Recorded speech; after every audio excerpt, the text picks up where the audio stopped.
Sunday Night Production. Bonjour à toutes et à tous et bienvenue sur le podcast Dans la tête d'un cycliste, où aujourd'hui nous allons parler de dopage. Dopage physique, dopage mécanique, est-ce un mythe ou une réalité ? Pourquoi se dope-t-on ? De quelle façon ? Quels sont les risques ? C'est ce que nous allons aborder avec mes deux invités, Christophe Basson, celui que l'on appelle Monsieur Propre, et celui à qui Lance Armstrong a dit « fuck you », mais aussi Loïc Lepoutre, avec qui je co-anime la capsule Parole de coach pour le podcast Dans la tête d'un cycliste. Depuis une petite cinquantaine d'années, de grandes histoires de dopage surgissent régulièrement, faisant la une de l'actualité. Avec, à chaque fois, les mêmes discours des acteurs décidés à en finir, à base de phrases toutes faites du style « plus jamais ça ». Pour mieux comprendre le mécanisme, je vous invite à écouter cet épisode et ainsi, vous vous ferez votre propre avis sur cette question, dopage mécanique, dopage physique, est-ce un mythe ou une réalité ?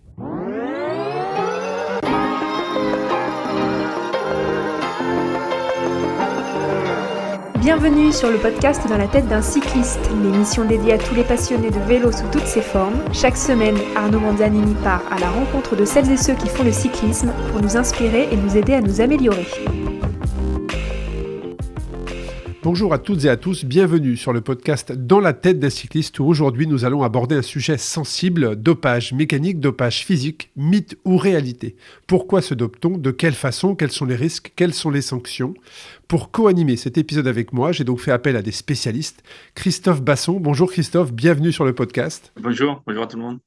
Et puis Loïc Lepoutre, qui est l'animateur, le co-animateur du podcast et de la capsule santé. Bonjour Loïc, bienvenue à toi. Salut Arnaud, salut à tous. Alors c'est vrai que depuis une cinquantaine d'années, de grandes histoires de dopage surgissent régulièrement, qui font les unes de la presse, mais aussi de l'actualité. Et à chaque fois, nous avons le même discours, décidé à en finir. C'est des phrases qui sortent à chaque fois, plus jamais ça. Et puis, il y a bon nombre également de victoires sur les grands tours ou les grandes épreuves qui se sont jouées sur tapis vert. Et depuis une dizaine d'années, on a eu une accélération fulgurante sur le pavé qui a mis beaucoup de doutes, notamment le dopage mécanique serait-il arrivé dans le monde du cyclisme ? Voilà, c'est tous ces sujets que l'on va évoquer ensemble. Dopage physique, mécanique, mythe ou réalité. En introduction sur le sujet, peut-être que vous pourriez chacun vous présenter et un avis sur ce sujet également. Je vais laisser la parole à Christophe, peut-être pour commencer. Oui, donc Christophe Basson, ancien cycliste professionnel de 96 à 2001, donc ça commence à dater. Et aujourd'hui, depuis maintenant un peu plus de 20 ans, conseiller interrégional antidopage sur la région Nouvelle-Aquitaine et également chargé de la prévention de toutes les conduites déviantes sur la Nouvelle-Aquitaine. Et toujours pratiquant un petit peu de vélo, gravel et trail, course de montagne, en fait. Et c'est vrai que, Christophe, tu as ce surnom qui te colle à la peau, Monsieur Propre. Est-ce que c'est un surnom que tu acceptes, que tu refutes ? Quelle est la relation avec ce surnom que l'on te donne de Monsieur Propre ? Ouais, il m'a fait du bien, il m'a fait du tort ce surnom, parce qu'à l'époque, en fait, je l'assume totalement. Je pense qu'à l'époque, c'était un peu la réalité, dans le sens où on me reprochait de me faire appeler, entre guillemets, de me faire appeler. Alors c'est même pas moi qui l'ai choisi, Monsieur Propre. Ça voulait dire que j'étais le seul du peloton. Mais j'étais pas très loin de me tromper à l'époque, en tout cas, je pense. Aujourd'hui, c'est vrai que c'est un peu différent. Je suis plus dans le milieu, donc on me surnomme plus comme ça. Mais voilà, donc ça m'a fait me mettre à dos quand même pas mal de monde à l'époque, puisque ça était venu comment, c'est suite à l'affaire Vestina, où j'avais été entre guillemets dénoncé, comme quoi j'étais le coureur à pas me doper, quoi, en fait, dans l'équipe Vestina. Donc c'est comme ça que j'ai eu ce surnom. Mais pour répondre juste donc à ta question et la situation d'aujourd'hui, en fait, elle porte, je comprends que ça porte à interrogation, à question pour de nombreuses personnes, puisque finalement, ça va aussi vite qu'avant, voire plus vite. Ça récupère très bien pendant les longs tours. Il y a des changements de vélo qu'il n'y avait pas avant. Il y a un ensemble de choses. Et aujourd'hui, savoir si les performances sont naturelles ou sont dues à un dopage mécanique ou un dopage tout court, c'est très compliqué. Mais bon, moi personnellement, j'ai énormément de doutes, mais pas spécialement comme on peut le voir parfois, que sur de la mesure de puissance ou quoi que ce soit, mais sur plein d'autres critères aussi à côté qu'il peut y avoir, parce que je crois qu'il faut voir un athlète et ses performances dans sa globalité, et pas simplement voir la performance de ce jour. Oui, tout à fait. Mais c'est vrai alors on pourrait se poser la question aussi pourquoi le cyclisme est tant ciblé. parce que ça probablement dans d'autres sports, mais c'est vrai que malheureusement, à chaque fois qu'il y a une performance extraordinaire, une belle course avec beaucoup d'attaques, c'est spectaculaire, mais à la fin, on a quand même toujours en arrière-pensée cette chose. Hein, est-ce que c'est comme avant? Est-ce que ça a changé? Est-ce que c'est propre? On a toujours cette question, et c'est bien dommage pour le sport que l'on aime, puisqu'on le pratique. Quel est ton avis? Je vais te laisser te présenter aussi, Loïc, parce qu'il y a peut-être des personnes encore qui n'écoutent pas la capsule santé que tu animes avec moi. Mais quel est ton avis sur ça? Quel est ton parcours par rapport à ça? Alors moi, je suis Loïc Lepoutre, entraîneur. Euh, alors mon avis sur le dopage et le vélo, je pense que la réflexion, elle est très profonde parce que depuis les années, mon sport, c'est le vélo. Hein. J'ai commencé le vélo dans les années 90, quand Christophe était à la Festina. Voilà, c'est là où j'ai commencé le vélo en 95. Donc j'ai connu toute cette époque-là. Avec le recul et l'âge, parce que maintenant j'approche des 42 ans, il y a aussi une culture dans le vélo qui fait que et je pense que Christophe va pouvoir le confirmer, et chez les amateurs aussi, on se retrouve à toujours avoir le doute en fait. Parce que dans cette culture du vélo, la triche, elle fait partie de cette culture. Et dès qu'un mec il va marcher plus que d'habitude, on va dire, ah bah lui, non, c'est bon, il a craqué, il touche. Mais en fait, des fois, c'est même pas justifié, quoi. Donc, il y a la réalité, il y a beaucoup de doutes, mais le doute aussi, je trouve que parfois, il est pervers, et, et le raccourci peut être très rapidement fait. Concernant ma vie professionnelle euh, en tant qu'entraîneur, je pense pas avoir été confronté à cette problématique avec des gens que je suivais. Par contre, évidemment, j'ai été confronté à cette problématique avec des adversaires, des gens que je suivais. Et en tant que pratiquant, oui, j'ai été confronté à ça très jeune, très jeune, très jeune. Voilà, surtout dans les années, c'est vrai, fin 90, 2000, début 2000, il y avait une espèce de... Enfin, c'était quand même chez les jeunes, on pouvait t'inciter à le faire, quoi. Ouais, c'était présent. C'était présent. Hein. Moi, j'étais Ouais. également en élite dans les années 90, fin 90. Donc là, pour le coup, à cette époque-là, après, ça semble avoir changé maintenant, mais pareil, quand tu es plus dedans, tu ne sais pas. Mais en tout cas, à cette époque-là, ce n'était pas du tout un mythe, très, très, très clairement. Mais alors, c'est vrai, Christophe, tu l'as dit en présentation, tu étais professionnel de 96 à 2001. Le fait, toi, d'être totalement distant de tout ça, a aussi changé ta relation par rapport probablement au sport que tu aimes, le cyclisme, hein, puisque j'ai lu un petit peu certains articles sur toi, et en pleine saison, comme ça, tu as décidé de quitter le monde du cyclisme professionnel et de te lancer dans l'éducation nationale en passant ton diplôme en parallèle. Ça a dû être un moment à la fois libérateur, mais en même temps triste pour toi. Alors certes, ça a changé derrière l'orientation et le chemin que ta vie a pris, mais ça a dû être un moment très difficile, puisque tu étais perpétuellement, en tout cas dans le monde du cyclisme, agressé, parfois même, tu l'as dit, c'était presque physique. Ouais, en fait, honnêtement, la période la plus difficile, plus c'était en 99, hein, lorsque je quitte le Tour de France sur dépression, puis j'ai fait 6 mois de dépression derrière, mais qui a été hyper bénéfique pour la suite et ainsi de mieux vivre la suite. Parce que durant cette dépression là, de 6 mois, j'ai cherché à comprendre pourquoi tant de haine envers moi. Alors que je disais la vérité, j'essayais juste de changer un système. Et j'ai bien compris après qu'un système, on ne le change pas. C'est les futures générations qui le font évoluer. Et là, j'ai pas compris. Mais ça m'a permis de réfléchir et de comprendre que finalement, le plus heureux à l'époque, c'était moi, puisque quand je parlais, les autres voyaient le mal qui était en eux. Et indirectement, s'ils avaient autant de violence envers moi, c'est que tout simplement, ils cherchaient juste à se sauver, à se défendre, et pas spécialement pour me faire du mal. Et donc, j'ai bien compris que finalement, ils avaient un problème. Ils avaient un problème, et que tous ces gens qui trouvaient dans le dopage la solution à leurs objectifs, qui la plupart du temps ne sont pas adaptés à leurs aptitudes, ou finalement ils veulent les atteindre beaucoup trop rapidement que ceux qui devraient les atteindre, eh bien, on Oui, avait parce que peut-être c'est ça d'autres choses aussi. à Tu faire as et essayer de entièrement raison. comprendre pourquoi ils sont dans cette dérive qui fait qu'ils les amène à faire des choses qui vont à l'origine à l'encontre de leurs valeurs. Et je reviens quand même sur ce que vous disiez tout à l'heure, tous les deux, concernant le fait de se doper parce que les autres le font. Il n'y a pas très longtemps, vous savez, je devais faire un atelier de prévention de dopage auprès de jeunes, et j'ai fait des mots croisés où ils devaient trouver les mots correspondant dopage, santé, etc. Et ils arrivaient 10 équipes par 10 équipes. Et j'avais décidé que sur 2 tables, à 2 équipes, je leur proposais une grille plus facile, sur laquelle je mentionnais les premières lettres de chaque mot. Et la première fois, j'allais les voir, je disais, bon voilà, vous avez le choix entre la grille facile ou la grille normale, quelle vous prenez? La plupart, à 90%, ils m'ont pris la grille facile. La deuxième, les 5 autres fois où il y avait 5 fois 10 équipes, j'allais les voir, je leur disais de manière différente. Je leur disais, bon, écoutez, je viens vous voir, mais vous êtes les seuls à qui je le propose. Tous les autres ont une grille normale. Vous, je vous propose d'avoir une grille facile, laquelle vous prenez. Ils ont tous pris la grille normale. C'est-à-dire que sur le premier coup, ils imaginaient que tout le monde avait le choix et que finalement, tous les autres allaient prendre la facile, bien sûr. Donc, ils ont pris la facile. La deuxième fois, ils voulaient se battre à armes égales. Ils savaient que les autres n'avaient pas accès à cette grille facile, donc ils ont pris la normale. Ce qui veut dire quoi? C'est qu'aujourd'hui, de nombreuses personnes se dopent parce qu'ils pensent que les autres le font. Et c'est vraiment là-dessus qu'il faut être vraiment réaliste et dire la vérité, pas laisser penser l'une chose ou l'autre, parce que ça peut énormément modifier le comportement. Alors, modifier les comportements, c'est vrai que toi, ce dopage a changé ta carrière. Tu l'as dit, tu quittes le Tour en 99 pour dépression. Et puis derrière, moi, ce qui est intéressant, c'est que tu nous partages aussi aux auditeurs, mais aussi avec Loïc, c'est en 20 ans, depuis cette époque, comment tu t'es investi? Qu'est-ce que tu as mis en place? Quel est ton métier? Parce que c'est ça aujourd'hui qui est intéressant. C'est que certes, tu t'es fait sortir violemment, qui peut détruire psychologiquement un homme, mais tu as su, même si tu as mis un genou à terre, tu as su te relever. Et derrière, qu'est-ce que tu as mis en place? Qu'est-ce qui t'anime aujourd'hui? Comme j'ai dit, en fait, l'expérience m'a démontré que je ne changerais pas un système. Ça, c'était une certitude. Donc, la seule solution, c'était travailler auprès des jeunes qui, eux, allaient faire évoluer le système.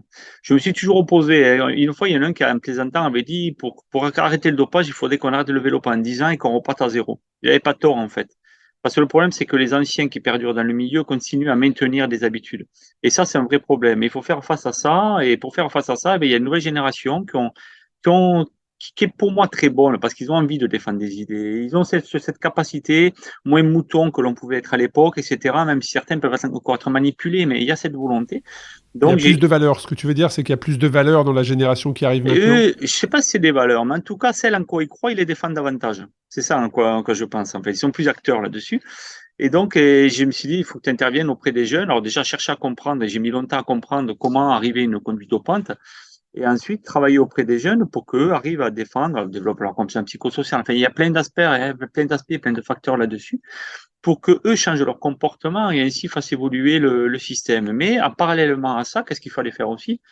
Il fallait lutter contre un système. Et la lutte contre le système, c'est quoi? C'est d'une part les contrôles antidopage dans lequel je me suis investi, mais également toute la lutte contre les trafics de produits dopants, donc contre les dopeurs. Là où il fallait lutter. Et c'est ainsi que j'ai eu ce poste qui, au début, on m'a proposé une mission qui était un peu simple et que j'ai essayé de développer au bout de pendant une bonne vingtaine d'années et où je me retrouve aujourd'hui encore dans une troisième réflexion ou pour vous faire la chose très simple, en fait, moi, ça fait 22 ans que je suis là en train de faire ça. J'ai désormais demandé une rupture conventionnelle pour stopper totalement parce que je trouve de moins en moins de sens et j'ai plus envie davantage d'aller sur le terrain maintenant. Parce que maintenant, je suis accompagnateur moyenne montagne, en fait, et également coach trail. Et mon objectif maintenant, c'est me servir ce que moi m'a apporté la nature, en fait. Les sports de nature, m'en servir pour justement développer ces valeurs chez les jeunes, parce que je crois vraiment à la nature. Je pense que Arnaud, tu es bien placé pour le savoir. J'ai suivi un petit peu tes exploits. Donc, mais quand on se retrouve tout seul dans un environnement, on est seul. Et comme le disait Albert Jacquard, en fait, on n'est plus tout dans un esprit compétition. Pas du tout. Où le but, c'est battre l'autre. Et finalement, on trouve ces solutions et c'est ainsi qu'on développe son état d'esprit de développement qui va nous permettre derrière de trouver nos solutions et pas automatiquement aller chercher des solutions simples ou les pleurer aux gens qui sont autour de nous. Exactement, mais c'est vrai que ce que tu as dit, Christophe, me fait te poser la question suivante. Tu as travaillé sur cette conduite du dopage, donc aujourd'hui, selon toi, qu'est-ce qui conduit un sportif? Et après, je te passerai la parole, Loïc, parce que ça va être intéressant d'avoir toi aussi ton partage en tant que coach et la relation que tu as avec le sportif. Mais qu'est-ce qui conduit, selon toi, un sportif, homme ou femme, à la conduite du dopage? Qu'est-ce qui l'amène à un moment donné à basculer, en fait, et à accepter? Je vais vous prendre un exemple. Vous voyez, on est censé peut-être terminer ce podcast à telle heure, parce que moi j'ai 20 minutes pour aller récupérer mon fils qui sort de l'école, il a 6 ans, il est devant une rue qui est très passante où les gens roulent comme des fous. Et j'ai oublié de l'avertir que si un jour j'arrivais en retard, qu'il fasse très attention. Et là, on va finir le podcast avec 10 minutes de retard. Et j'ai le choix en fait. Soit je pars, je prends la rocade, je roule à 90, j'arrive avec 10 minutes de retard, je prends le risque que mon fils se fasse écraser, je m'en vaudrais toute ma vie. Soit je décide de rouler à 130 sur la rocade, je ralentis avant le radar, je repars après et je récupère mon fils. Peut-être que j'aurais tué 2-3 personnes sur la route, j'en sais rien. Mais au moins, j'aurais pas ce regret qu'un jour mon fils se fasse écraser. J'ai fait mon choix, en fait. J'ai créé ce qu'on appelle mon légitime. Et le dopage, c'est comme ça. J'ai vu de nombreux coureurs arriver dans le milieu avec des bonnes convictions, des valeurs et tout, mais au fil du temps, il y a des choses où en fonction du bonheur, comment tu te le positionnes, quel est ton bonheur pour toi, quels sont tes objectifs, eh ben, tu sais qu'elle est interdite, mais à côté, ben, tu as possibilité. Et finalement, parce que tu n'as pas eu la belle vie de celui qui te fait la morale en disant qu'il ne faut pas se doper, eh bien, toi, tu as des raisons de te doper parce que ça te permet d'avoir une belle vie, d'offrir une belle vie à tes proches, à des gens que tu apprécies. Et petit à petit, tu bascules là-dedans. Et en même temps aussi, un deuxième aspect, c'est aujourd'hui, je pense qu'on éduque trop les gens à vouloir protéger leur santé physique. Quand on fait du sport de haut niveau, il faut accepter à un moment donné que tu mets parfois ta santé de physique un petit peu de côté, juste pour ta santé globale. La santé globale qui est l'équilibre entre bien-être physique, mental et social. Quand vous prenez des trailers qui terminent sur l'Ultra Trail du Mont Blanc, ou les choses que tu as pu faire dans le Grand Nord ou ailleurs, Arnaud, je pense que on sait tous, ou les triathlons ou des choses comme ça, on sait tous que finalement les genoux on les use, on se fait du mal, on ne fait pas du bien. Mais Bien sûr. à l'arrivée de l'UTMB, ils sont tous avec leur veste finisher, et ils ont la banane. Et ces gens sont heureux. Donc, comment, en fonction de l'objectif qu'on se fixe, le bonheur qu'on recherche, et bien après, on se crée son ordre légitime. Donc, des raisons, il y en a multiples.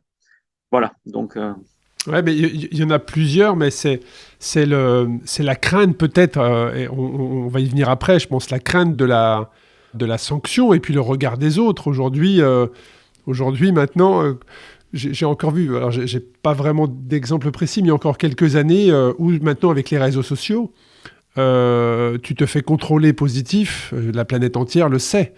Il y a quelques années de cela, quand il n'y avait pas les réseaux sociaux, bon, il y avait une parution, et puis après, bon, voilà, mais aujourd'hui, c'est quand même très compliqué de passer inaperçu. Je sais pas, Loïc, quel est ton avis sur ça? Et surtout, toi, ma question, c'est, est-ce que certains sportifs t'ont déjà, pas sollicité, mais on ont déjà parlé avec toi? Est-ce que c'est un sujet qui est tabou, ou est-ce que les sportifs en parlent avec toi? Alors, il y a les soupçons sur les autres, mais c'est surtout par rapport à leur propre performance. Est-ce que tu as senti parfois certains sportifs peut-être mal conseillés ou influencés par d'autres personnes qui ont été presque à accepter de rentrer dans ce système-là?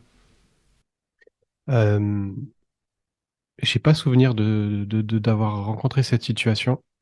On parle toujours de ça par rapport aux autres, en fait. Alors, dans le vélo, c'est très courant, hein. C'est tout le temps me remettre en doute. J'ai même moi subi ça parce qu'on m'a confondu avec une autre personne. Et pendant plusieurs années, on a cru que c'est moi qui avais été suspendu, alors que j'avais pas connu. Enfin, tu vois, ça n'avait rien à voir avec moi. Il y a vraiment dans ce milieu du vélo, amateur, il y a toujours ces soupçons. Et comme disait Christophe, souvent la personne passe à l'acte pour deux. Bah, alors, il y a plusieurs raisons, comme il dit, mais déjà c'est parce que elle veut faire comme les autres en pensant que, sauf qu'on n'en sait rien. Et puis il y a cette histoire de bonheur et cette recherche du bonheur. Et c'est vrai que ça peut s'expliquer physiologiquement au niveau des hormones pour expliquer pourquoi certains passent à l'acte et pas d'autres. Et c'est vrai que de ce que j'ai connu, les gens proches de moi qui sont passés à l'acte, que j'entraînais pas, hein, mais que j'ai connu jeunes ou comme collègues d'entraînement, c'est vrai que toujours il y avait cette notion de bonheur. De se sentir bien, tu veux dire, la reconnaissance Mais des autres. à rechercher le bonheur, la recherche du bonheur, elle est individuelle. Oui, c'est très personnel, mais comme l'a dit c'est Christophe, très tu peux personnel. gagner une course Voilà, le c'est dimanche, mais en même temps, le lundi, t'es seul chez toi, t'es triste. Exactement. Mais ça, hormonalement, ça peut s'expliquer. Après la question, et là, il faut prendre en considération aussi l'évolution de notre société. Et aujourd'hui, plus ça va, plus le bonheur est sur le paraître, en fait. Et ça, c'est un vrai problème aujourd'hui. Il y a qu'à prendre un exemple. Un ultra trail, par exemple, ou d'autres grandes courses, ou l'Ironman, ou des choses comme ça. Il suffit de t'inscrire pour te faire féliciter sur les réseaux sociaux. C'est quand même incroyable. Tu t'inscris simplement, t'as pas fait de course, et tout le monde te félicite parce que tu t'es inscrit. En fait, t'as rien fait. Clairement, t'as rien fait. Et aujourd'hui, comment t'existes? C'est en terminant des cours difficiles, c'est en faisant des belles places, c'est en faisant tout ça. Et on est vraiment sur de la chose, sur de la comparaison. Et je reviens à ce que je disais, Albert Jacquard, on l'a fait dire qu'il était contre la compétition. Il n'était pas contre. C'est contre l'esprit tel qu'était la compétition. En voulant dire, une compétition, ça fait un gagnant, mais de multiples perdants. Et l'objectif de la compétition, c'est pas battre l'autre, mais c'est se servir de l'autre pour être meilleur que ce que l'on puisse être. C'est exactement ce qui est défini. Donc, ouais. et c'est vraiment comme ça qu'il faut l'utiliser. Parfois, quand j'interviens auprès des jeunes, je leur pose la question, quelle relation ils peuvent avoir avec l'adversité? Ça, c'est important. Quand tu as des athlètes qui arrivent face à un match, une compétition, et le jour où ils savent que ça va être difficile parce que face à lui, il a une personne, l'adversaire direct. Il arrive, voit que l'adversaire est blessé, qu'il va pas pouvoir se confronter à lui. Il est content ou il est pas content? Est-ce qu'il est content parce que finalement, il va gagner facilement? ou est-ce qu'il est mécontent parce qu'il ne va pas avoir cette adversité qui va lui permettre d'aller au-delà de ses limites? Et c'est là-dessus qu'on doit regarder le côté motivationnel chez l'athlète. Qu'en est-il? Est-ce qu'il est sur la progression pour aller chercher son excellence, ou est-ce qu'il est vraiment gagné, quitte à gagner facile, l'essentiel de gagner? Et ça passe par l'éducation, chez les très jeunes, tout ça. Parce que finalement, tu vois, je m'occupe des tout petits du club de basket de mon fils. Et cette notion-là, elle intervient dès 6 ans, quoi.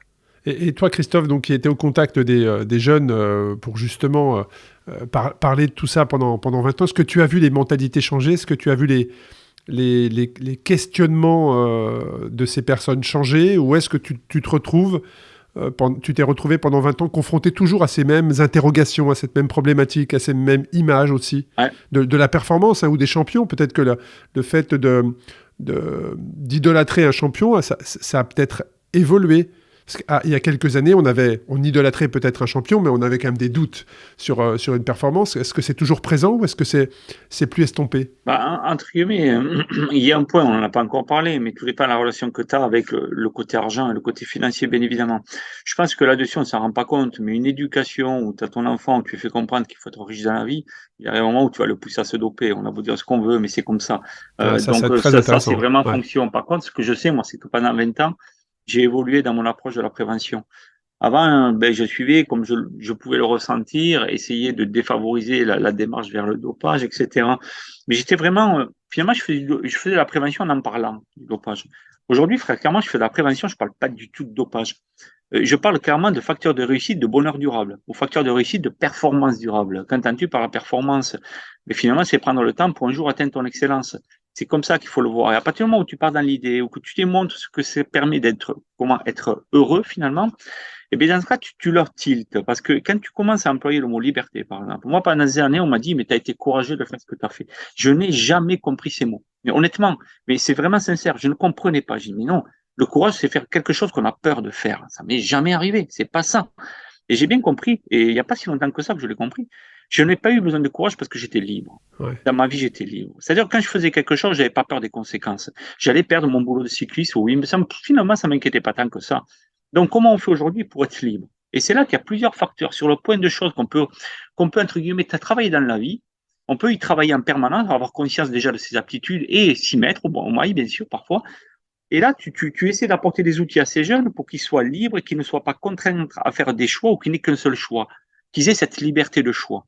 Et ça, dans ce cas-là, tu attires beaucoup plus ces personnes-là, et tu les rends beaucoup plus attentifs et beaucoup plus intéressés par ce que tu leur dis que leur parler simplement de dopage.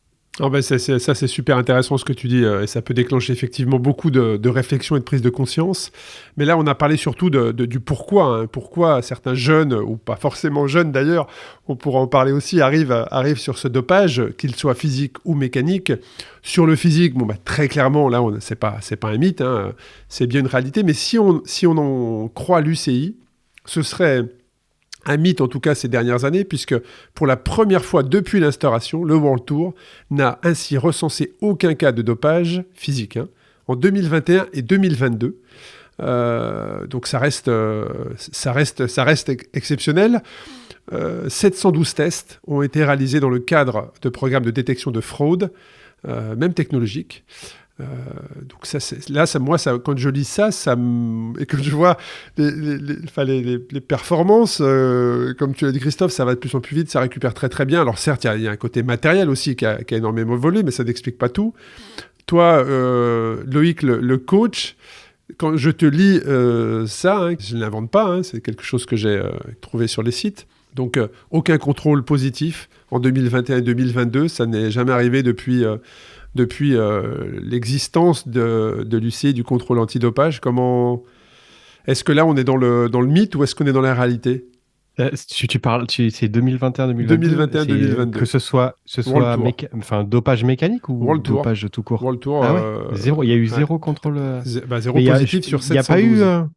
Il n'y a pas eu un ou deux personnes qui avaient un suivi longitudinal. Alors ça, je voulais en anormal. parler. Ça, je voulais en parler effectivement des suivis longitudinaux. Si tu peux peut-être, Christophe, nous expliquer qu'est-ce que c'est pour les auditeurs qui écoutent et qui n'ont pas entendu parler ou qui ne savent pas précisément comment ça fonctionne. Après, il y a deux aspects. Le suivi médical réglementaire, le suivi longitudinal qu'on appelle, il prend son histoire dans la loi 99 de la loi Buffet, suite à l'affaire Fessina. Elle a dit Ben, ils ont voulu protéger le sportif, la santé du sportif et en même temps lutter contre le dopage. Et cette surveillance, cette SMR a commencé ainsi en voulant dire on fait une médecine du travail, c'est-à-dire qu'on va faire un suivi biologique de ces athlètes et quand on voit qu'ils sont fatigués ou qu'ils sont pas normaux, entre guillemets, on va les mettre en arrêt de travail. C'est-à-dire qu'on va pas les suspendre, on va pas les sanctionner, on va les empêcher de prendre le départ. Ça, c'est parce qu'à l'époque, on savait pas mesurer le PO, détecter le PO, on mesurait l'hématocrite, plein de choses. Suite à ça, ils se sont rendus compte que finalement, quand il ce suivi médical réglementaire, on avait quand même un certain nombre de données biologiques, taux de cortisol, plein de choses, l'hématocrite, plein de choses, qui permettaient éventuellement de se dire est-ce qu'il y a un doute de dopage ou est-ce qu'il n'y en a pas.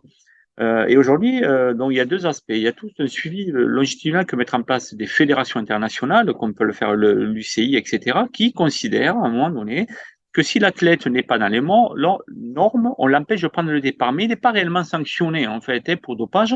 C'est juste qu'il n'est pas en état de pouvoir faire les compétitions. Ce qu'il faut distinguer à côté de toute la lutte contre le dopage, où il y a des prélèvements urinaires et des prélèvements sanguins qui, eux, permettent de faire du profilage à des fins de sanction. Ça, c'est totalement différent. Aujourd'hui, on est capable, ce qu'on n'était pas capable de faire il y a quelques années, de sanctionner un sportif sans retrouver la substance interdite dans les échantillons. Il y a un pool de 5 médecins, je crois que c'est, qui se réunissent pour décider, en fonction de ce qu'ils ont eu, ils ont fait 4, 5, 6 prélèvements sanguins chez un athlète, de dire, à cet endroit-là, il est sorti du profil normal. Et là, dans ce cas-là, on va le sanctionner. Donc, il y a vraiment deux aspects différents entre le suivi médical réglementaire et le contrôle sanguin. Ouais, ça, c'est très intéressant. Et ma question, c'est est-ce que le suivi longitudinal est appliqué de manière identique dans tous les pays ? Ou est-ce qu'il est plus dur en France qu'en Espagne, qu'aux Pays-Bas, qu'aux États-Unis ? Est-ce qu'il y a vraiment une entente sur ça ?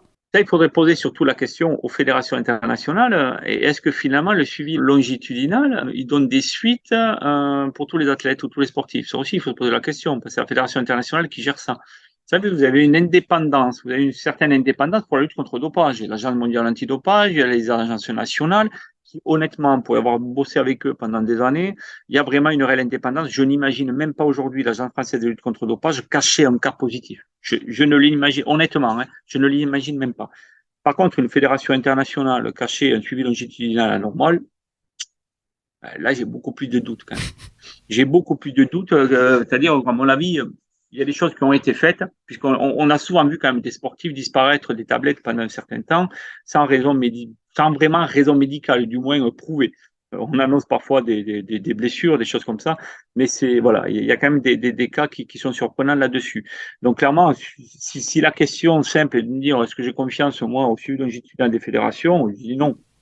Mais par contre, un contrôle, effectivement, par une organisation indépendante, oui. Tous les pas les pays, bien sûr. Hein. Donc, on l'a très bien vu. En France, moi, je parle de France, l'AFLD. On l'a vu qu'en Russie, ça a été beaucoup plus compliqué. Ouais, là, effectivement, là, tu prends un exemple qui est quand même assez exceptionnel, ouais, effectivement. Et donc, c'est intéressant, en tout cas, que tu nous expliques comment les deux manières, en tout cas, de suivre le coureur, parce que c'est vrai que tu parlais de coureurs qui réalisent des exploits qui disparaissent. Il y a ça aussi, c'est mythe ou réalité, c'est qu'on voit certains coureurs qui, sur une saison, cassent la baraque, ou alors, malgré un âge avancé, gagnent un tour national, je ne citerai pas de nom, mais là aussi, ça interpelle, effectivement, ça interpelle. En tout cas, ça entretient la suspicion sur le sport qu'on aime tant, et c'est bien dommage. Et puis, il y a ce dopage, on va dire, mécanique, qui est arrivé il y a quelques années de ça, suite, comme je l'ai dit en introduction, à une accélération sur des pavés qui a commencé à faire courir le bruit. Là, c'est pareil. Alors, je sais, Christophe, que il y a quelques mois ou quelques années, ou peut-être juste très peu de temps, toi-même pris en flagrant délit un coureur sur une course dans ta région avec un moteur caché dans son vélo. Donc là aussi, on est réalité chez les amateurs, mythe chez les professionnels. Quel est votre avis sur le dopage mécanique ? Alors c'est vrai que des vélos aujourd'hui, on en voit avec des moteurs, on en voit plein, même qui sont très bien faits maintenant. Quel est votre avis sur ça ? Moi, je suis sûr que ça existe. Je suis sûr que ça existe. Alors après, chez les professionnels, je ne pense pas que ça existe encore, même si on peut avoir des doutes. Je pense qu'il y a eu une période où c'était c'était utilisé, mais ça reste de la croyance, hein. Je base ça sur aucune connaissance.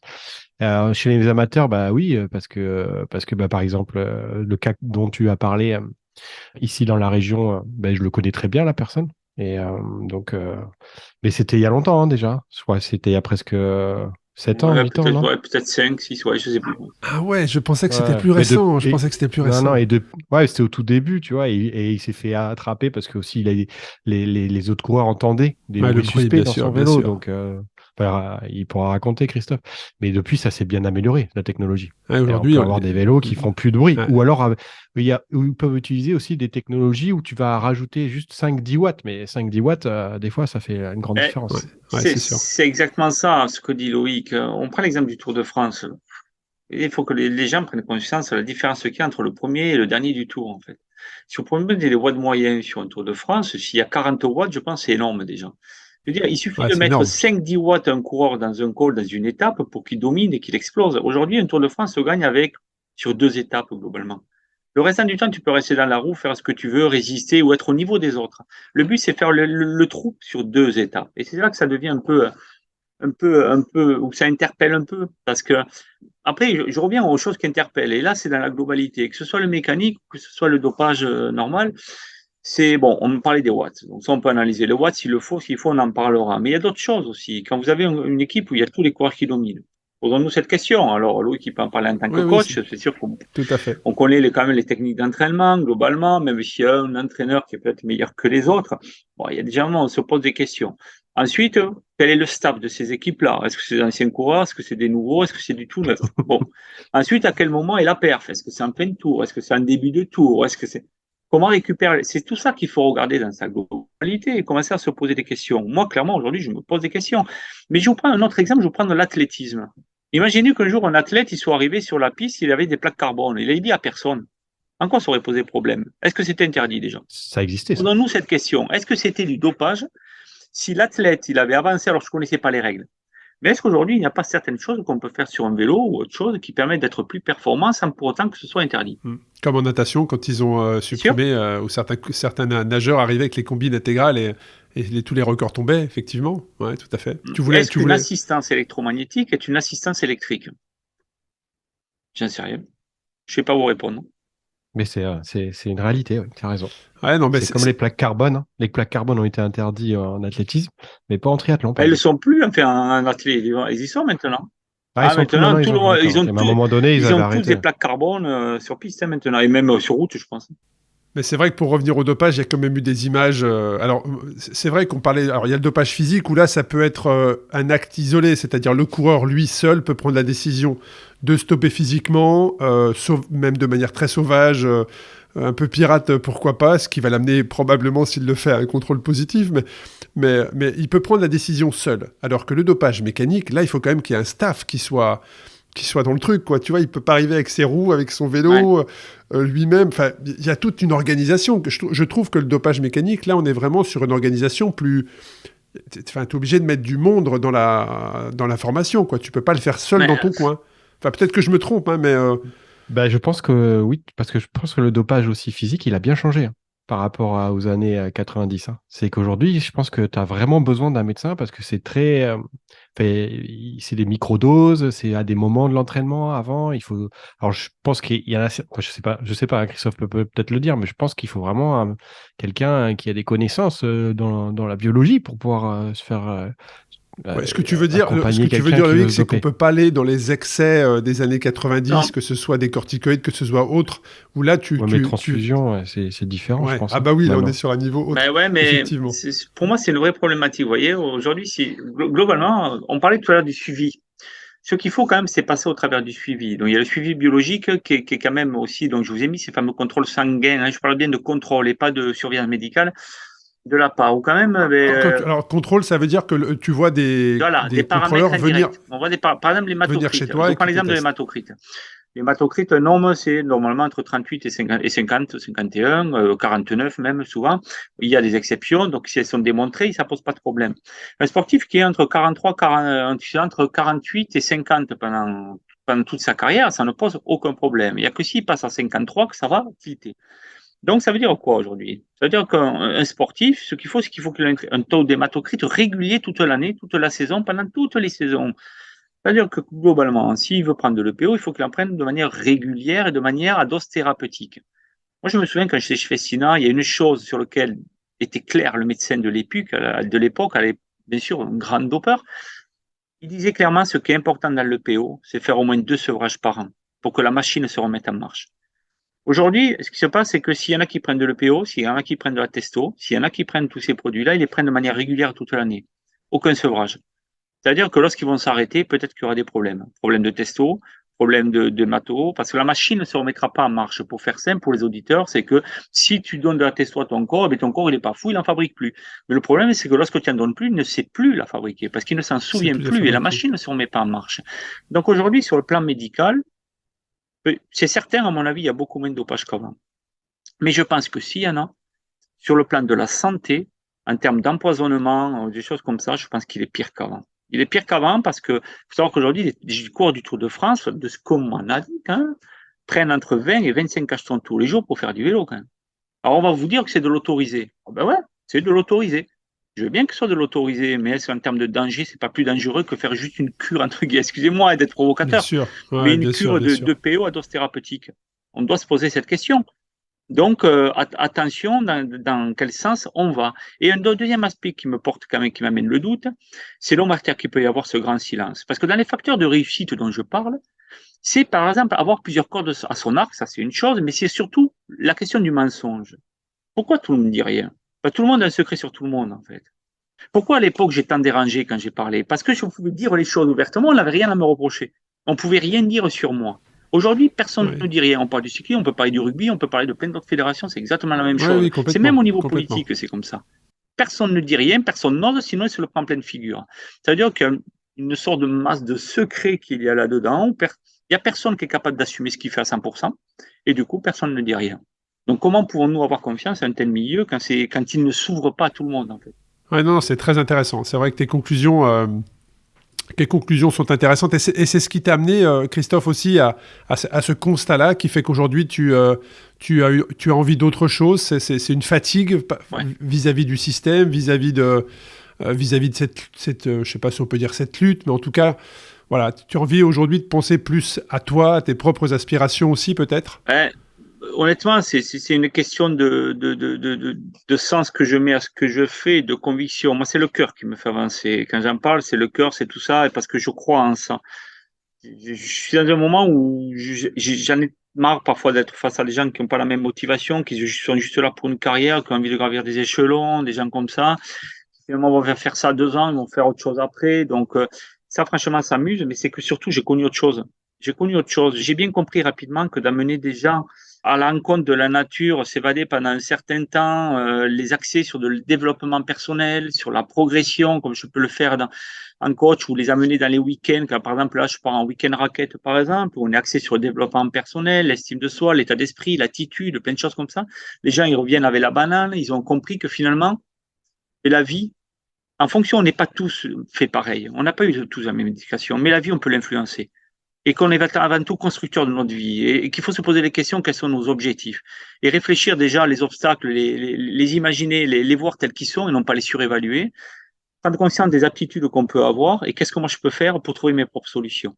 À partir du moment, et là j'ai bien compris que c'est pas dans mon métier que j'ai actuellement, que je vais peut-être pouvoir profiter pleinement de ça et le mettre à profit de certaines personnes, mais c'est d'une autre manière. Mais pourquoi je le fais, c'est que tout simplement, j'ai plusieurs activités et j'ai toujours fait le nécessaire de ne pas attendre le moment où ça ne va pas pour me poser la question de ce que je pourrais faire à côté.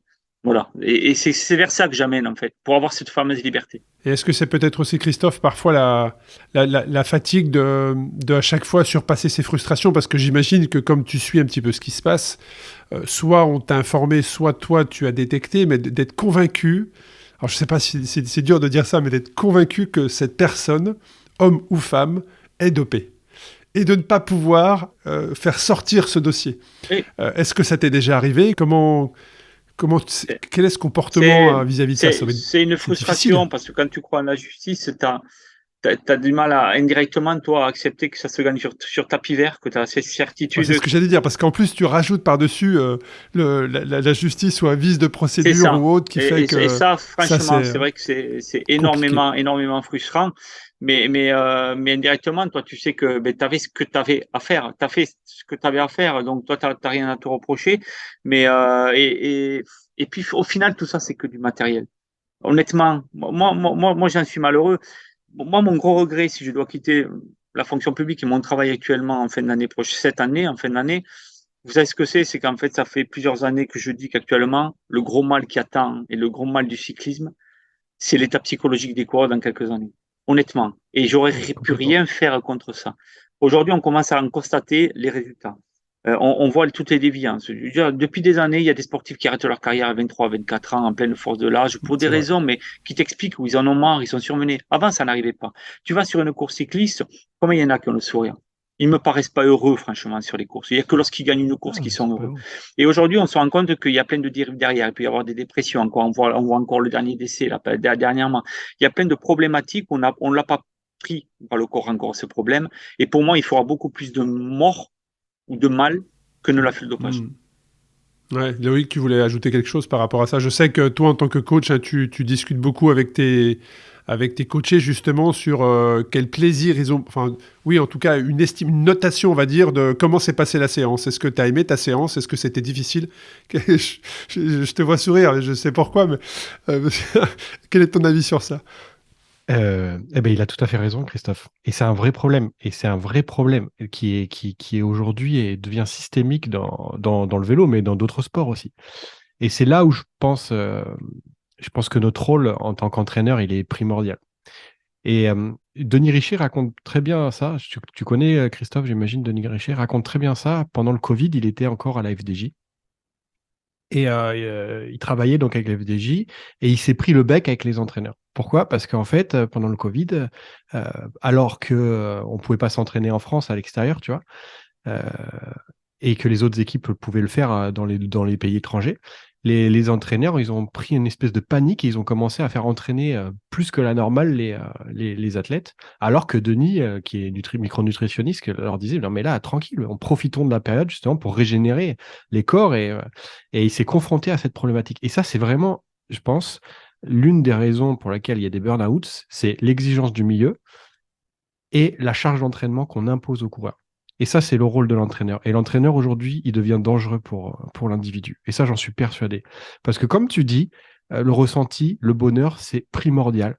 On ne peut pas s'épanouir dans la pratique sportive si tu n'es pas heureux. C'est impossible. Et progresser, évoluer, c'est pas dire s'entraîner comme un acharné. Au contraire, la place du repos, de la régénération, c'est quelque chose. Mais aujourd'hui, il y a une course au saucisson où c'est celui qui doit en faire plus. Bah, il y a des plateformes en plus qui aident pas, tu vois. Mais on Ouais, compare c'est les un chiffres, piège, les datas, effectivement, les machins. effectivement. Sauf Aujourd'hui, qu'en fait, ouais, on est tous connectés et l'athlète, dès que tu fais 5 km à pied, ça en informe la terre entière, quoi.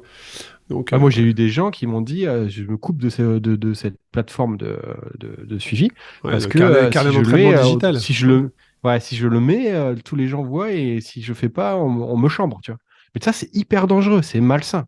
Et l'entraîneur, il maîtrisait ces données-là en prenant en compte que chaque individu est différent. Et c'est pas parce qu'il y a un machin qui va faire 20 heures d'entraînement que toi, tu dois en faire 20 heures. C'est pas comme ça que ça Et fonctionne. justement, pour rebondir là-dessus, vous savez, quand j'interviens souvent là, d'entrée, quand j'interviens auprès de jeunes, des ados ou autres, la première chose que je leur dis quand ils sont rentrés dans la salle, je dis, vous voyez, ce que déjà je vais vous dire, c'est qu'on va être là pendant 2 heures ensemble. Pendant 2 heures, vous allez progresser. Pourquoi je leur dis ça en fait? Parce qu'en fait, on met pas assez la place de la récupération, on met pas assez d'importance sur la récupération. Et là, tu leur expliques le phénomène de surcompensation. Tu leur dis, quand tu t'entraînes, tu progresses pas. Là où tu progresses, c'est quand tu récupères parce que ton corps se prépare pour la prochaine fois. Et là, ils commencent à le cogiter différemment. Et je dis à condition, bien sûr, d'être bon en hygiène, alimentation, hydratation, sommeil, etc. Et tu rebondis en disant, et en plus, parce que vous comprenez pourquoi je leur explique, je leur dis que parfois, il y a des jeunes sportifs qui, étant fatigués, n'ayant pas le temps de récupérer, plutôt que dire à l'entraîneur, je suis fatigué parce qu'ils ont peur de ne pas jouer le match le dimanche, ils vont aller sur Internet, pianoter pour aller chercher des compléments alimentaires pour mieux récupérer. Le problème, c'est que quand tu te dopes, tu raccourcis le temps de travail. Donc, à court terme, tu vas progresser. Mais tu leur expliques que si tu laisses pas le temps qu'il faut à ton corps pour se transformer, tu perds tout le bénéfice où tu en as chié pendant 2 heures, en fait. Donc, c'est totalement absurde. Donc, il faut vraiment remettre au centre de l'entraînement et de la compréhension de l'entraînement auprès de tous les jeunes le phénomène de récupération, puisque c'est là qu'ils progressent. C'est pas quand ils sont sur la séance, en fait. Et c'est dans cet esprit-là, comme ça, indirectement, tu fais de la prévention du dopage et de la conduite déviante sans en parler. Et ça, c'est très, très important là-dessus. Parce qu'après, on en arrive, il y a le côté du dopage, mais tout ce côté de surmenage, parce qu'il y a aussi tout le côté où tu envoies tes datas en permanence, les sportifs, ils sont fliqués de partout, ils arrivent autour, ils ont 20 minutes d'entraîneur, tant mieux, c'est la récup. Derrière, ils foutent les chaussettes, il faut qu'ils envoient les datas, ils communiquent avec l'entraîneur, ils n'arrêtent pas. Ils n'arrêtent pas. Et après, on est surpris qu'il y a des athlètes de l'équipe de France qui descendent du bus avec les grosses trucs dans les oreilles. C'est normal, c'est peut-être le seul moment où ils ont personne qui leur parle, donc qui les sollicite. Donc, Ouais, c'est vrai que ces dernières années, on a vu les coureurs être isolés, très clairement, être isolés de la vraie vie, quoi. De la vraie vie. C'est-à-dire qu'aujourd'hui, un coureur professionnel, ça peut être un choc quand il termine, quand il sort justement du professionnalisme, tellement il y a un écart entre la vraie vie et le monde dans lequel ils sont, totalement sous cloche. Aujourd'hui, aller les voir sur un départ ou une arrivée du Tour, tu vas juste les voir passer. Tu n'auras même pas l'occasion, sauf si tu as un badge d'une certaine couleur, tu n'auras même pas l'occasion de pouvoir être à côté. Ce qui est encore le cas chez les filles, mais ça va évoluer, je pense, très vite aussi dans ce sens-là. Mais encore chez les filles, on a accès. J'ai eu la chance d'être sur le Tour, l'arrivée du Tour cette année, féminin. Moi, j'étais vraiment d'ailleurs surpris, je ne m'attendais pas du tout à ça, d'être aussi proche de ça. Donc, c'est dans la continuité de ce que tu disais, Christophe. Mais juste pour en revenir sur le dopage mécanique, moi je sais qu'il y a une vidéo qui... Alors je pouvais avoir des doutes, mais il y a une vidéo qui m'a fait ne plus trop en avoir, c'est la vidéo d'Ejdal sur le Giro où il chute et son vélo tourne en toupie. Bon là c'est pas vraiment mi-touralité, là j'ai presque été déçu, tu vois, de me dire, ah mince, c'est vrai en fait. Ouais. Je sais pas, c'était en 2014, c'était sur le Tour d'Espagne, pardon. C'était pas sur le Giro, c'était sur le Tour d'Espagne. Après, face à cela, posons-nous la question des moyens qui sont mis à disposition pour lutter contre. Ouais, pour lutter contre, et puis surtout, à l'opposé, les moyens qui sont mis pour développer des outils hyper performants. Si vous vous souvenez, à un moment donné, ils ont quand même fait appel à Jean-Christophe Perrault. Je crois qu'il a dû rester 1 an ou 1 an et demi. Exact. L'info que j'ai eue, c'est qu'on n'y a pas donné les moyens qu'il fallait pour pouvoir travailler. C'est ça. Donc, et il est parti. Donc, mais bon, il ne faut pas oublier que c'était en pleine campagne d'élection de M. Lapartien qui voulait avoir, au final, l'Union cycliste internationale, ce qu'il a réussi à avoir. Mais depuis, il ne parle plus du tout de dopage technologique. C'est quand même un peu étonnant.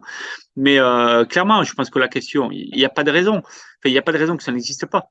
Globalement, il y a pas de raison. Donc, et souvent, quand tu parles aux gens... Surtout quand on voit les partenariats qui sont faits entre les équipes mais puis même de cyclisme et les équipes de Formule 1. Certes, les vélos sont magnifiques, mais il y a peut-être autre chose dans le vélo. Mais même sur le plan technologique, on parle tous d'électrique, mais il y a plein d'autres possibilités technologiques pour faire avancer un vélo plus vite. C'est clair. Donc là-dessus, on ne peut que se poser des questions sur tous les moyens qui sont mis à dispo. Oui. J'ai une question, Christophe. Je me suis toujours posé cette question-là. Quand les coureurs changent de vélo, notamment sur contre-la-montre, où la dernière et qu'un Tour de France se joue et que la personne change de vélo, pourquoi il n'y a pas pourquoi on met pas en place un système où le vélo qui a été échangé, on prend les deux vélos, on les démonte juste pour vérifier. Ouais. Je crois qu'ils sont contrôlés avec des iPads, je crois. Honnêtement, de ce que j'entends sur l'éventuelle technologie qu'il peut y avoir, je ne sais même pas si en le démontant on le trouverait. Mais après, honnêtement, ce que tu dis, je suis 100% d'accord avec toi. Éventuellement, ça pourrait être efficace aujourd'hui. Parce que c'est ce que j'ai fait. Quand on m'a donné une info, j'ai eu l'info, j'ai bossé la semaine, je suis allé avec les gendarmes, on a démonté le vélo, on a trouvé le moteur. Ce qu'ils n'ont jamais fait à l'Union cycliste internationale, quand même. Il faut se poser la question. Ils n'ont jamais démonté un vélo. Alors, ils parlent de responsabilité. Ben, je veux bien, mais tu le fais démonter par le mécano de l'équipe, sous le regard des officiels. Ça pose aucun problème là-dessus. Après, honnêtement, il ne faut pas juste faire des tablettes sur des détections de chaleur. On n'est plus du tout à ce niveau-là. Quand on pense qu'on peut gagner une étape qu'avec 5 ou 10 watts de plus, tu n'as pas besoin d'avoir un gros moteur, une batterie monstrueuse sur ton vélo. On est bien d'accord. Donc, ce qu'il faut chercher, c'est dans les matériaux, c'est dans quelque chose, il faut le regarder de près. Mais déjà, tu as raison. Moi, je pense, Louis, si on démontait déjà les vélos, je pense qu'on ferait déjà un pas. On aurait des indices. Parce que, de ce que j'en sais quand même, la haute technologie coûte très, très, très cher. Quand on est dans l'aéronautique, etc., ça coûte très, très, très cher. Donc, c'est pas donné à tout le monde. Donc, le reste, souvent, c'est beaucoup plus implicite. Ouais, clairement. Mais si tu pouvais aussi, Christophe, nous expliquer le processus, c'est-à-dire que dans ton activité aujourd'hui, comment ça fonctionne? Tu es en veille sur certains coureurs pour contrôler ou est-ce que c'est des... Moi, globalement, ça a totalement changé depuis 3 ans maintenant. Il faut savoir que moi, il y a 3 ans, j'ai décidé de ne plus travailler pour la FLD en tant que programmation de contrôle. Parce que il y a une orientation qui me plaisait pas, c'est peut-être aller de plus en plus vers le haut niveau en délaissant un petit peu le niveau amateur. Ah, voilà, c'est Donc ça. j'ai pas, Exactement. voilà, il y C'est a ce un que truc qui j'avais me lu, dérangeait. justement. Je voulais pas faire non plus faire que ça, parce qu'on m'a demandé de faire ça qu'à 100% et ne pas pouvoir faire de la prévention et tout le reste à côté. Alors que moi, ce qui m'anime, c'est avant tout la prévention. Donc c'est pour ça que j'ai Ouais. stoppé. Donc aujourd'hui, moi, je suis juste préleveur antidopage. Je suis chargé de la lutte contre le trafic de produits dopants. Donc je vais chercher ceux qui dopent. Et après, tout le côté prévention des Alors conduites déviantes. ma question, elle va peut-être choquer Christophe, mais ça existe toujours, parce que l'on parlait des années 90. Alors oui, c'est vrai que pour se doper, il faut des gens qui transmettent, mais dans les années 90, comme l'a dit Loïc, tu faisais du vélo à un bon niveau, tous ces gens-là étaient clairement identifiés dans différentes régions. Et aujourd'hui, 20 ans plus tard, plus de 20 ans plus tard, il y a toujours ce tissu, ce réseau qui vient approvisionner les coureurs amateurs ou professionnels au dopage. Là, tu raisonnes qu'en cyclisme. Moi, je raisonne beaucoup plus Oui, largement. c'est vrai. Donc, des C'est gourous vrai. au grand cyclisme ou ailleurs, il y en a toujours. Il y en a toujours. Ceux qui vont te faire croire, les pseudo-préparateurs ou autres, qui sont plus des préparateurs médicaux que des préparateurs sportifs, il y en a. Et c'est pareil dans tous les milieux. Je veux dire, moi, je bosse notamment avec le bodybuilding, les salles de remise en forme. Mais c'est un truc de fou. C'est un truc de fou. Et d'ailleurs, il suffit de pianoter sur Oui, parce que Internet, toi, ta voir ce qu'il mission, en est. Donc, ta mission, elle n'est pas que sur le ah non, cyclisme, non, elle était non, non, sur tous les non. sports. Ah ouais, effectivement. Et alors justement, ça me ramène à ma question, pourquoi est-ce qu'on tape sur le sport et pas les autres? Est-ce que le cyclisme est vraiment le sport où il y a le plus de pratiques ou est-ce que c'est dans tous les sports? Toi, tu as forcément Non, cette ça, vision-là aujourd'hui. Loïc le disait très bien en début de podcast, c'est-à-dire qu'il y a une culture quand même dans le vélo qu'on n'enlèvera pas. Cette culture est liée, et puis il y a ce doute permanent de dire, pour gagner au plus haut niveau, il faut être dopé. Moi, aujourd'hui, je le dis clairement, tu peux gagner une très grande course chez les pros sans être dopé. Hein. Après, Bah, ça fait du bien. Ça fait du bien par d'entendre ça. contre, développer dans l'école 450 watts au bout de 3 semaines de course, ça, c'est une autre paire de manches quand même. Là, par contre, il faut qu'on y réfléchisse à 2 fois. Mais gagner des grandes courses chez les pros, tu peux le faire. Seulement, il faut arrêter de faire rêver de nombreux sportifs qui se voient pro alors qu'ils n'ont pas les aptitudes pour y arriver. C'est pareil dans tous les sports. Quand j'interviens dans les centres de formation, que j'annonce que parmi les 20 qui sont en centre de formation, il y en a 2 voire 4 qui vont passer pro, tu as les entraîneurs qui me regardent avec les yeux comme ça en disant tu nous casses tout notre trip, toute notre motivation. Et ben voilà. C'est donc, Et ben ça, arrêtons de c'est faire rêver. intéressant. Ça, c'est intéressant parce que, alors, moi, là, c'est pareil, je vais ramener un petit peu de personnel, mais moi, je n'ai jamais été professionnel, mais je n'ai aucun regret parce que je savais que physiologiquement, pour avoir été en élite, quand tu arrives dans l'école, il n'y a pas photo, quoi. Tu vois que tu n'y arriveras pas. Tu as beau t'entraîner, tu vois que physiologiquement, il y a une marche, quoi, voire 2. Donc, j'ai aucun regret par rapport à ça. Mais est-ce que ça passerait pas justement par l'éducation, la détection, en fonction de tes datas, de ta physiologie, de pouvoir dire, voilà, ces coureurs-là, eux, il y a des données qui nous font penser que oui, il y a un potentiel pour être un champion. Et puis, ce groupe-là, ça peut être des très bons sportifs, mais par contre, physiologiquement, aujourd'hui, si tu prends juste les données, on en est loin. Après, je suis d'accord, mais je pense que Loïc, là, il va bien rebondir là-dessus. C'est pareil, quand il y en a qui viennent me voir en trail, tu le sais, un mec, tel marathonien, il vient. Cette année, imagine, il fait 5e au championnat de France et il fait 2h25. Et toi, tu lui dis, écoute, l'année prochaine, franchement, si tu fais ça, je pense que tu peux aller chercher le 2h23, le 2h22. Tu as un autre entraîneur à côté qui va dire, si tu fais ça, l'année prochaine, tu es champion de France. Il va aller voir lequel. La seule différence que le deuxième à côté, à part éventuellement arriver à maîtriser à 80% le niveau de son athlète et sa performance, comment peut-il maîtriser la performance des autres? Comment il peut savoir qu'il va être premier? C'est là le problème, c'est qu'on fait rêver à travers la place, à travers la victoire, parce que c'est ce qui te fait te connaître et c'est ce qui te fait exister à travers les médias, à travers les réseaux sociaux, à travers tout ça. Donc il faut recentrer la motivation sur son développement personnel, sa progression, atteindre son excellence, plutôt qu'essayer d'être premier alors que tu maîtrises pas du tout la perte des autres. C'est une bascule à voir. Plus tu vas vers le final, plus tu vas vers la place, parce que c'est ce qui va te chercher, aller chercher ton max en termes de douleur, dépasser tes limites et tout. Mais ta motivation première, c'est pas celle-là. Et je suis sûr que Loïc, peut-être, il a perdu plein d'athlètes parce que l'objectif, c'était pas les amener pour être champion XTERRA ou champion, j'en sais rien, moi, ou d'autres épreuves. C'est juste Bah, qu'à un moment ça va donné, être ma tu question, essaies Loïc. qu'ils Ça va être développent ma, leur aptitude. ça va être ma question, Loïc. Est-ce que tu as eu affaire à des jeunes coureurs, ou moins jeunes, tout dépend, mais qui avaient des prétentions ou des ambitions qui étaient démesurées par rapport toi, ce que tu avais sous les yeux en termes de données? Ou à l'opposé, ou à l'inverse. Des dizaines. Ou à Des l'inverse. dizaines, mais pas que des jeunes d'ailleurs. Pas que des jeunes. Euh, et comme dit Christophe, je suis honnête, donc je le dis, et ça m'est arrivé que les gens s'en aillent, oui, c'est vrai. C'est vrai. Parce que je vais pas leur mentir. Et moi, quand je reçois quelqu'un, la première chose que je lui dis, c'est qu'on va aller, on va travailler ensemble, enfin, on va collaborer ensemble pour qu'il puisse s'épanouir et progresser en tant qu'être humain dans son environnement. Alors, des fois, il y en a, ils veulent pas trop l'entendre, ça, tu vois. Il y en a qui veulent pas trop l'entendre. Par rapport à la détection que tu disais, je pense qu'aujourd'hui, le vélo le permet de détecter des potentiels. Mais comme dit Christophe, c'est pas parce que les chiffres sont bons que derrière la personne est Oui, après, il y a capable. tout un Ah oui, environnement, hein. Il faut le ouais, c'est mental, ça. il y a tout un environnement qui fait, ça C'est serait trop simple sinon. exactement. J'ai travaillé avant le Covid, j'avais créé une association où je détectais les jeunes comme ça. Alors pas que dans le vélo, hein, dans tous les sports, et souvent des jeunes qui avaient été mis en marge du système de formation, que ce soit dans le basket, alors ou dans le foot, pour des raisons diverses, hein, soit de comportement, soit de blessure. Et justement, j'ai appris pas mal parce que tu peux détecter des talents qui vont être très forts physiologiquement, mais en fait, tu te retrouves à des barrières mentales, en fait, tu vois, parce que les motivations sont pas les bonnes. Ça, c'est hyper important.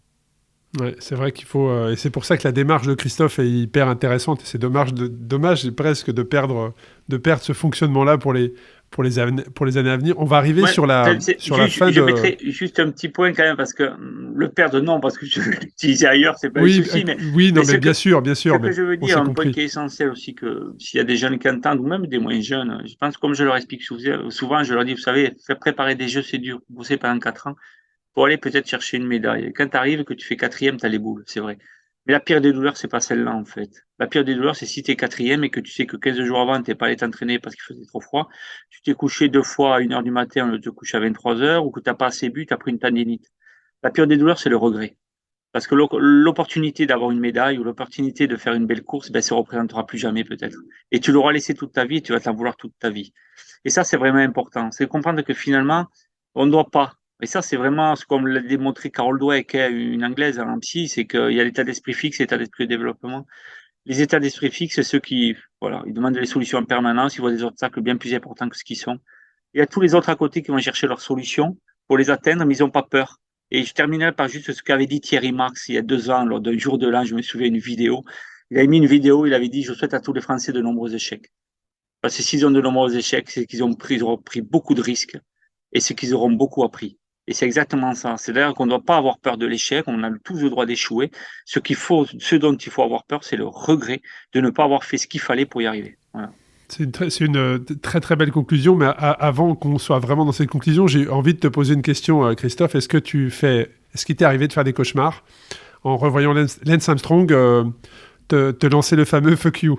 Ou est-ce que c'est toujours, parfois ça te réveille la nuit, ou est-ce que tu es bien loin de tout ça? Non, et en fait, et là, je vais rebondir sur ce que tu dis quand même. Non, mais je pense régulièrement à Armstrong et je pense et je me réjouis à chaque fois d'avoir pris les décisions de l'avoir rencontré à Paris quand il a voulu s'excuser auprès de moi. Pourquoi? Parce qu'à l'époque, j'avais refusé quand il a voulu s'excuser et je m'étais dit, j'ai pas envie qu'il termine comme Pantani. C'est-à-dire qu'il était rejeté par le milieu, j'avais pas envie qu'il se suicide dans une chambre parce que je savais qu'il était au plus bas du plus bas. Et il n'y a pas si longtemps que ça, qu'est-ce qu'il a fait? Il a tendu la main à Yann Ulrich parce qu'il était au fond du trou. Et je ne peux pas m'empêcher au fond de moi que finalement, s'il l'a fait, c'est peut-être parce que moi, j'ai tendu la main à un moment donné. Et donc, j'y pense, ouais, Lance Armstrong, c'est pas du tout pour le côté négatif. Bien sûr, bien sûr. Et donc tu l'as rencontré, ça fait combien de Oh, temps? c'était en 2012 ou 2013, en fait. 2012, ouais. Et tu l'as senti, ça sort un petit peu du cadre, excuse-moi, mais tu l'as senti réellement sincère dans l'échange que tu avais eu, c'était positif, c'était. Sincère, non, parce que je pense qu'il m'a pas tout dit. Parce que quand j'ai dit, mais attends, Lance, à l'époque, quand même, tu dominais tout le monde alors que tu prenais pas autre chose que prenait l'équipe Festina. Il n'y avait pas autre chose. Il m'a dit non. Et aujourd'hui, on parle du dopage mécanique. Mais bon, bref, ça, c'est une parenthèse. Par contre, je l'ai trouvé au fond du trou. Et donc, c'est pour ça que j'étais plutôt content de l'avoir accepté et de le rencontrer. C'est des moments entre êtres humains. entre êtres humains. Est-ce que tu as d'autres choses, Loïc, à ajouter à cet épisode sur mythe ou réalité? Après, chacun des auditeurs se fera son avis sur est-ce que c'est un mythe ou est-ce que c'est une réalité, que ce soit physique ou mécanique. Mais si toi, tu avais des choses à rajouter, Loïc, ça serait quoi? Déjà, je remercie Christophe d'être parmi nous, parce que c'est toujours hyper intéressant de l'écouter. Alors, j'ai dû écouter tous les podcasts que tu as fait, lu ton livre dès plus jeune âge. Et c'est vrai que tu es une personne qui est inspirante. Et légitime. Je pense que... légitime. Ouais, légitime. Clairement. Exactement. Et si je devais conclure, c'est rechercher le bonheur en fonction des bonnes motivations. Je pense que c'est la clé. Et c'est vrai que dans une société où on se compare tout le temps, il faut essayer de justement se retrouver au sein d'un environnement bien différent et d'essayer d'ouvrir les yeux de ce qui nous entoure et pas forcément sur le regard des autres. Intéressant. En tout cas, c'est vrai, un grand merci à tous les deux de vous être rendus disponibles pour cet épisode. Moi, la seule chose que je peux partager, c'est faites du vélo, faites-vous plaisir, que ce soit en pédale automatique ou en pédale plate, très clairement. Mais tu vois, je suis aussi, moi, organisateur d'épreuves de longue distance. On parle beaucoup de longue distance. Ça commence à arriver comme le trail il y a quelques années.